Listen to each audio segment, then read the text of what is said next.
Christmas greetings, dear Michiganders, East and West. As we approach the Feast of the Nativity, I would like to remind us of a reading from the letter to Titus as one of the propers appointed for Christmas Day. It goes like this: "For the grace of God has appeared, bringing salvation to all." I sometimes think that God is afraid I won't get it. One year, 20 minutes before a Christmas Eve service was to begin, a woman and her two small children showed up at the church to ask for food. Another year, a young woman of 17 called me on Christmas Eve to tell me she was pregnant and terrified to tell her parents. Then there was another Christmas Eve when I drove into the church parking lot to find a young man standing on the parish hall landing who had just been released from prison and had no money to get home. Based on circumstances like that, perhaps you are thinking that I am going to say that Christmas is about helping people.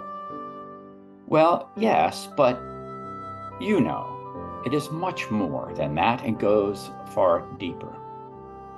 It seems that God is trying to tell me that the truth of the manger is found precisely in people like the three I mentioned, and the sermons this preacher needs to hear or see are those right in front of me.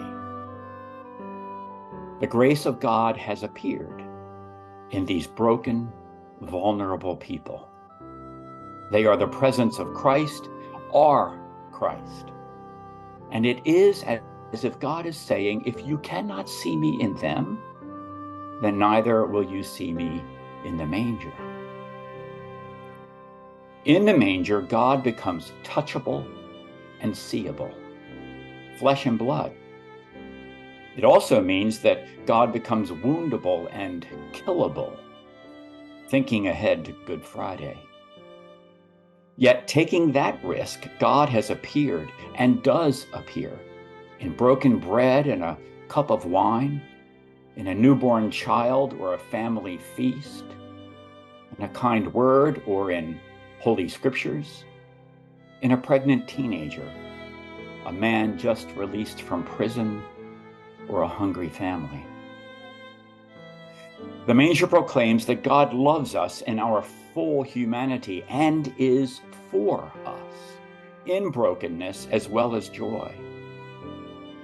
My hope is that we will be willing to touch the Christ, however they appear, knowing the Christ child who first comes to touch us.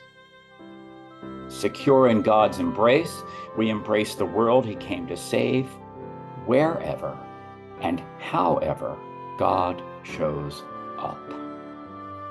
A blessed and holy Christmas to you all.